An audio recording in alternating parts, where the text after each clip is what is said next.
Hi, you've tuned in to Radio Northern Beaches, your Listen Local station, right here on the Northern Beaches of Sydney. You can find us on your radio dial at 88.7 and 90.3 FM. Can't get to a radio? No worries. You can always stream our program live from anywhere in the world at rnb.org.au.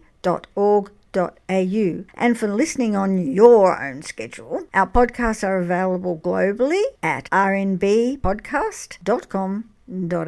So be sure to follow and subscribe so you don't miss any episodes. Now, here is our latest podcast. Well, again, listeners to Community Radio Northern Beaches, 88.7, 90.3 FM, streaming live on our website, www.rnb.org.au. Our program's Community Voices. I'm Michael Lester.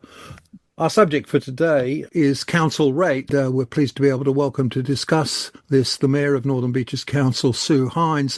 In particular, the backdrop for this discussion is the recent decisions from the Independent Pricing and Regulatory Tribunal in New South Wales, IPART, on a number of councils who have applied for what are called special rates variations, SRVs, which is basically councils are saying to the government, look, this 4% cap that you've put on our ability to raise rates in the coming year across the board isn't enough in our case, and we need to up the rates higher than that, hence SRV applications. And the outcome for Northern Beaches Council, the council put in, I believe, for about 39.6% variation over 3 years to 27-28, and I think they've been granted some of that, namely 25% over the coming 2 years, but no grant for anything beyond that period.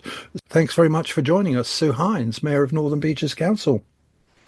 Good morning, and thank you, Michael. Pleased to be here.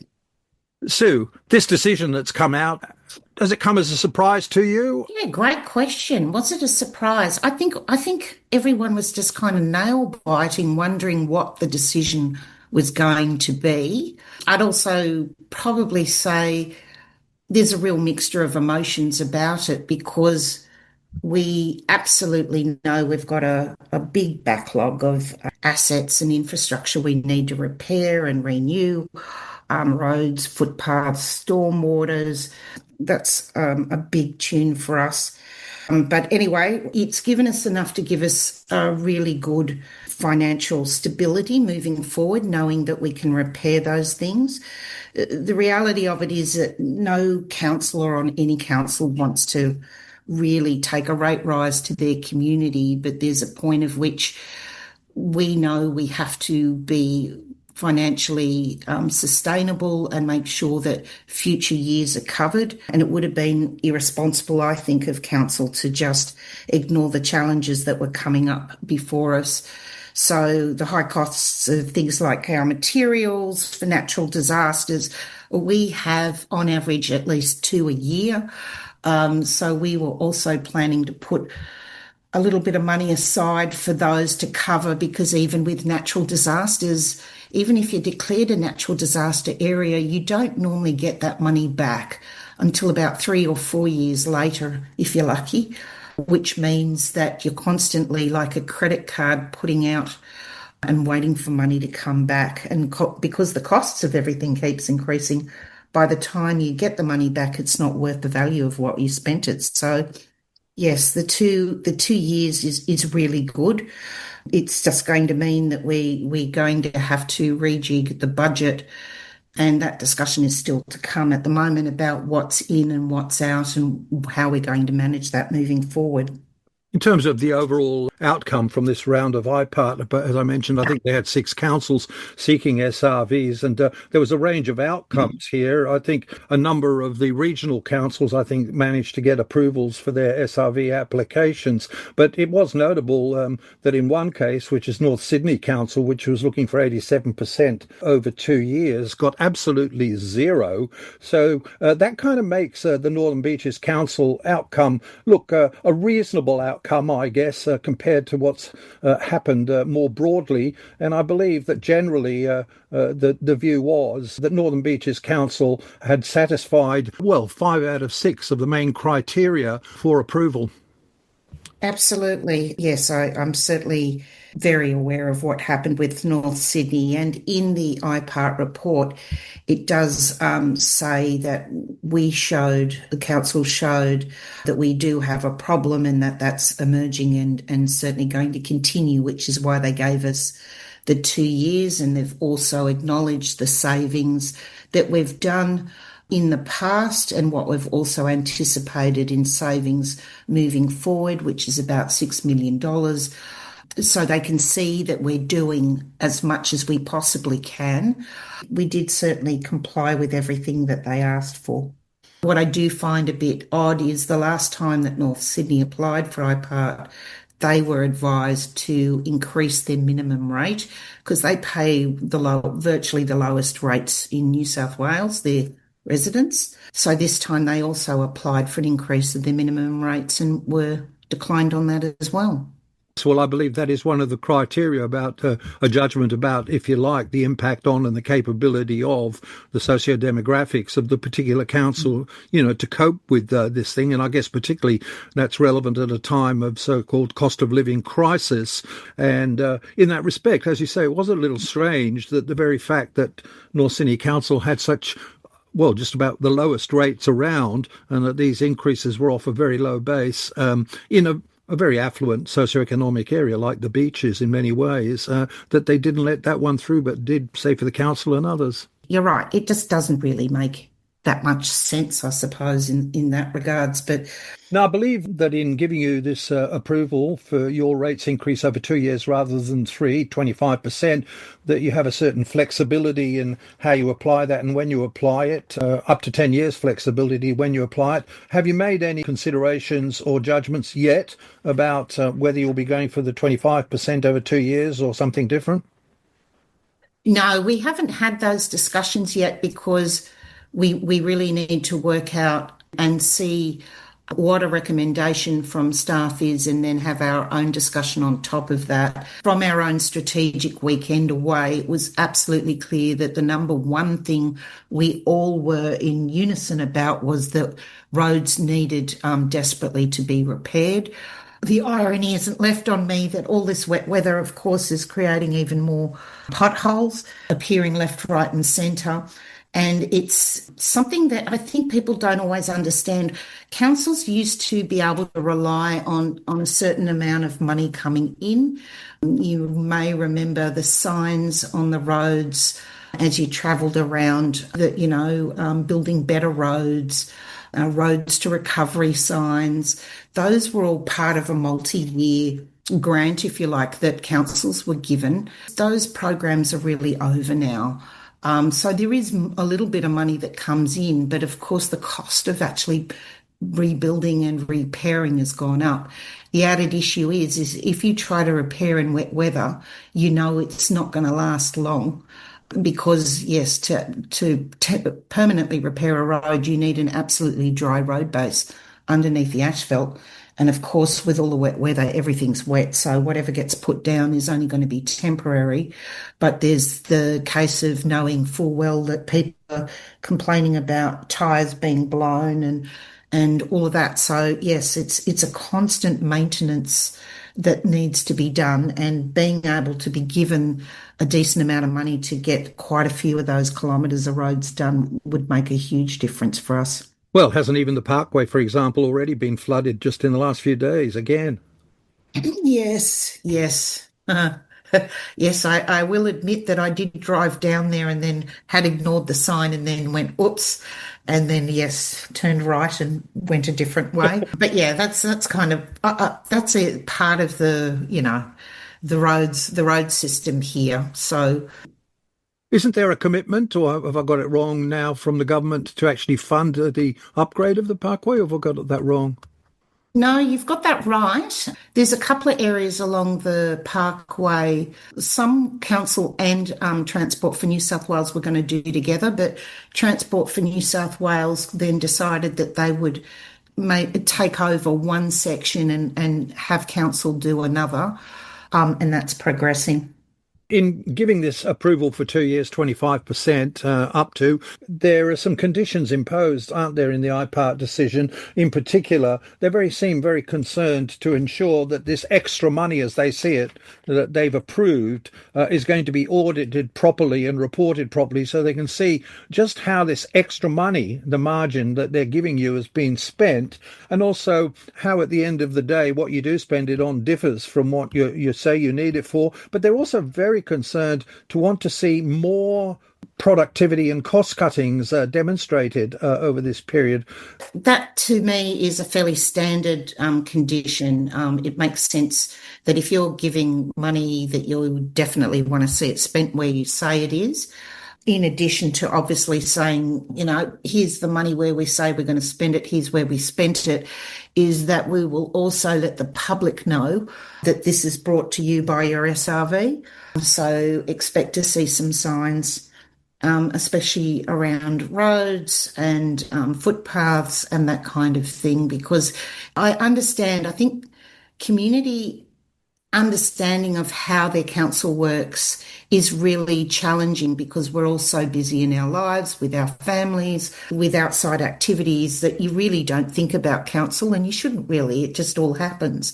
But their understanding of where their rates goes, I think it's really important. And even though every year in our annual report we show for every $100 where money goes, I think that speaking about things in particular or showing people probably might get a better understanding in that regards. One of the six key criteria, apparently, that IPART decides this on under the Office of Local Government Guidelines that they work to, which is what they do, is community awareness, information, consultation about the financial needs and what you're proposing and how they relate. But you got a big tick on that at Northern Beaches Council for your proposal for the SRV. But one of the conditions going forward is that there'll be community consultation on how you spend this SRV extra money too. How's that going to be done? That's a really good question because, by the end of next month, we have to vote on that, whatever budget we decide. And the community consultation, I suppose you can include in that every year we do consultation on what you're happy about, what you're not happy about. And usually the same things always come up.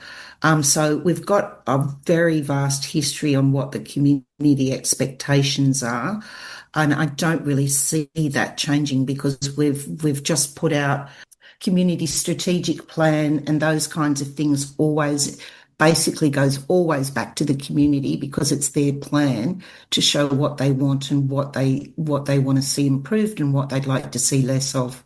Right, our guest here on Community Voices Radio Northern Beaches, Sue Heins, the Mayor of Northern Beaches Council, of course, and we're discussing the recent decision by the Independent Pricing and Regulatory Tribunal in New South Wales, IPART, that's considered the special rates variation proposals for increased rate.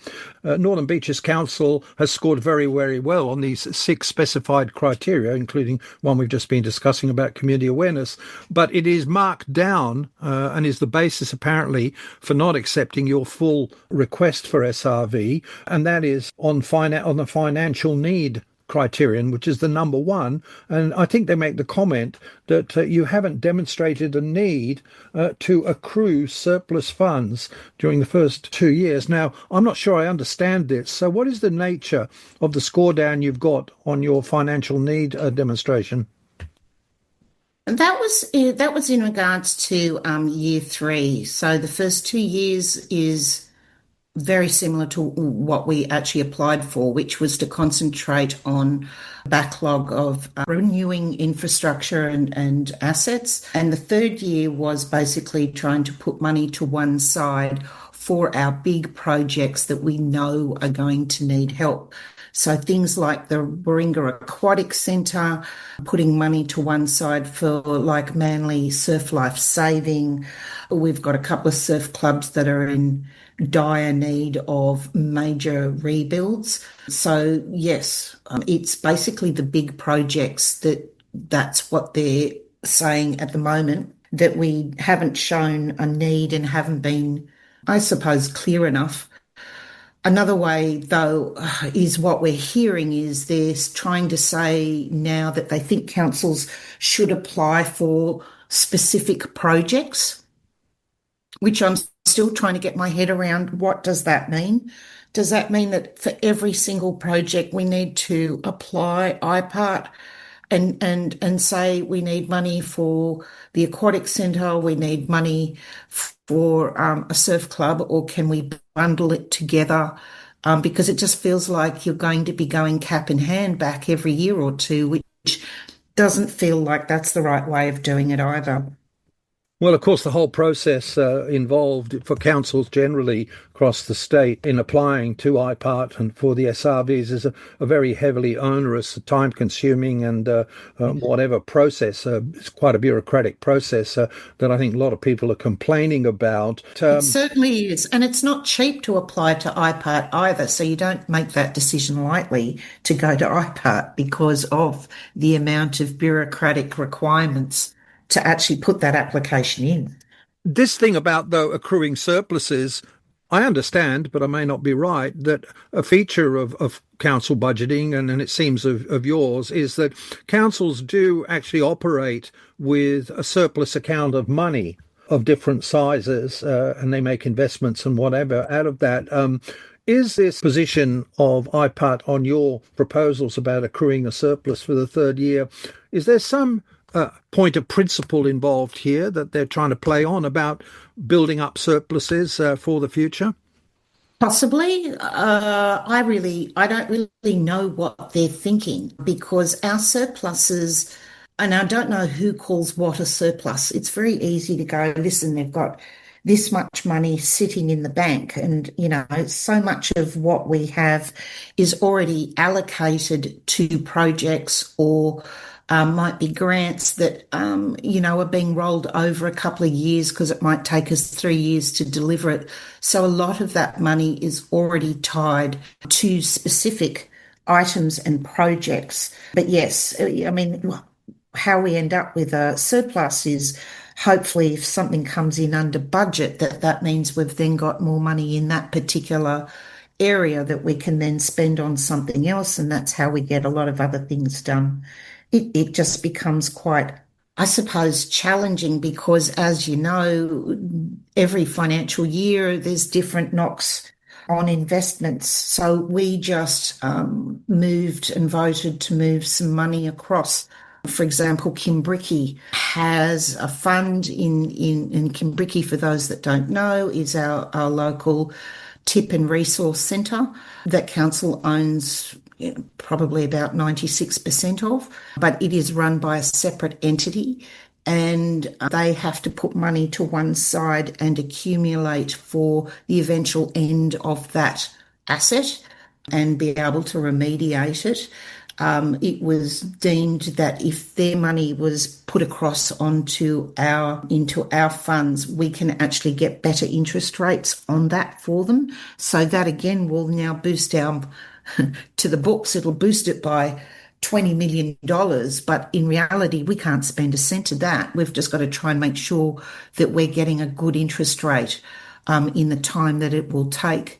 And the technology for looking after tips and recycle centres, it's changing all the time. So even the proposed end date of when it might be at the end of its life will probably change as technology refines the way of which areas are better at tipping and doing it in a more resourceful way.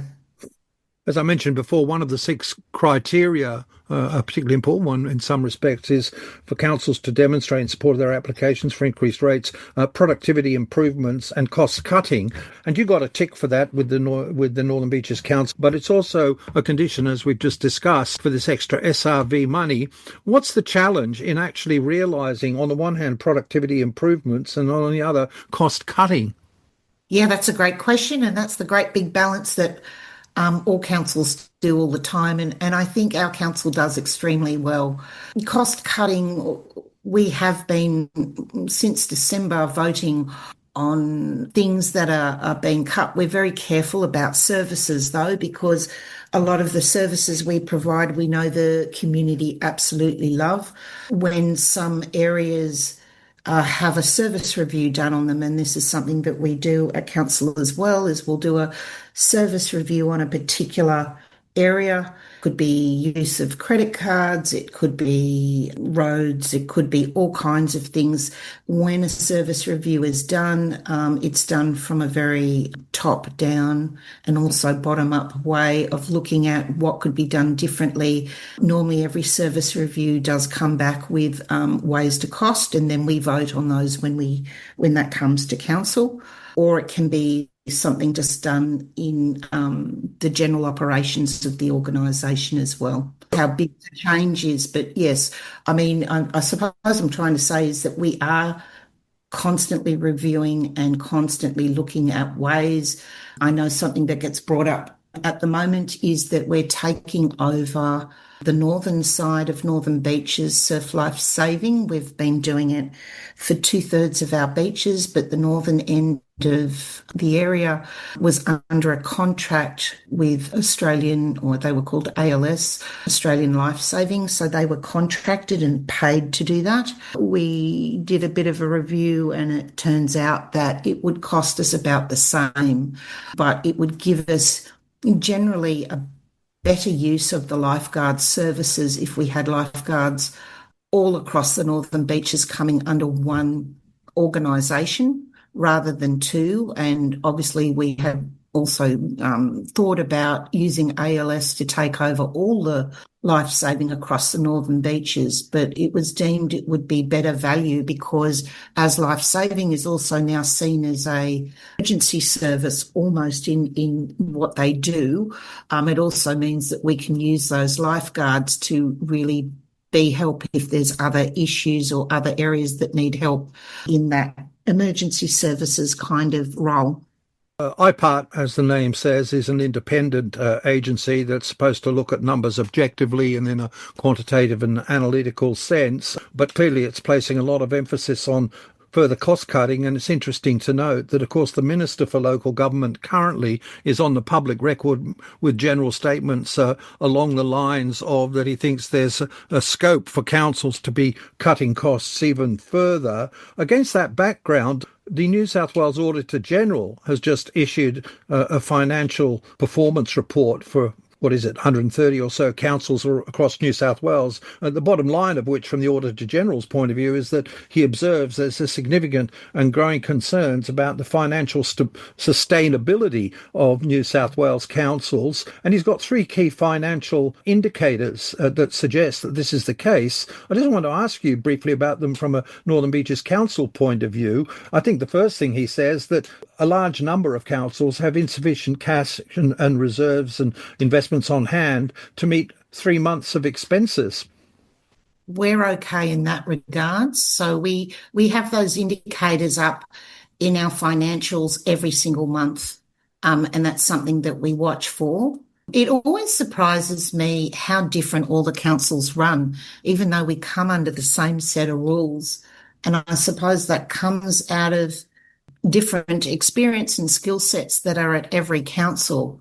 So, yes, I can absolutely understand why that would be a huge concern, because that just means that if there's a hiccup with the money, and if I think back to a while ago, there was a certain investment type that some councils got caught in back in the old days, where a whole heap of councils had virtually lost millions of dollars that was invested in this particular type of investment. So that's why it's so important to spread the money around and make sure that you've always got cover in case something goes wrong. Well, a second indicator that the Auditor General's indicated is the measure of the stress on council finances and the potential for unsustainable financial things. And I'm wondering whether this applies to you or not, or feel it, that revenue growth is growing much, much more slowly than expenditure growth, even after inflation.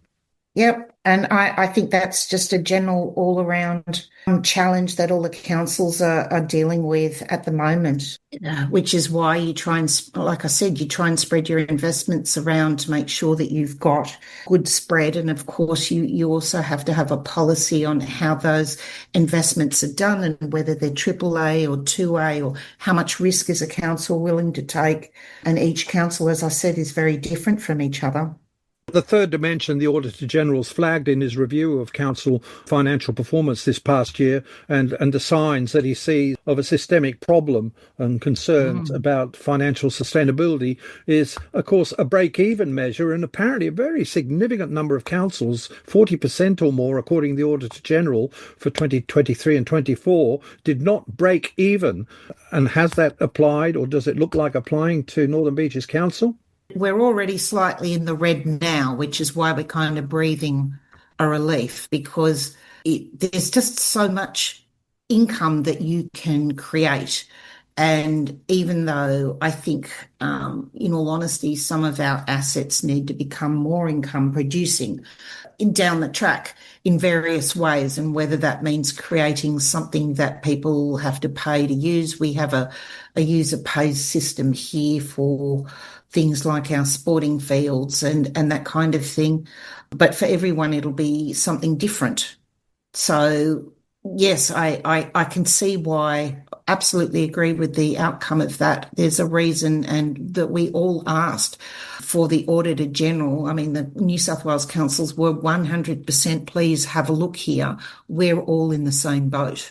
And yes, it's just kicking the can down the road if you don't actually address it. So not only has New South Wales had an inquiry into it, but so has the federal government as well. So we're just hoping, like anything, that some actions are going to come out of this. Well, as we wrap up here on Community Voices Radio Northern Beaches with our guest Sue Heins, Mayor, of course, of Northern Beaches Councils, we've been talking about the recent IPART decision on the Northern Beaches Council proposal to IPART for special rates variations over the next 3 years, and the decision by IPART to cut back the ask for only 2 years of the ask and not for the third year. As we wrap up here, a last word on the Auditor General, who was apparently made a few recommendations, but recommended the financial reporting burden on councils is higher in New South Wales than in any other state, and he recommended that need to be decreased. Is this a significant recommendation?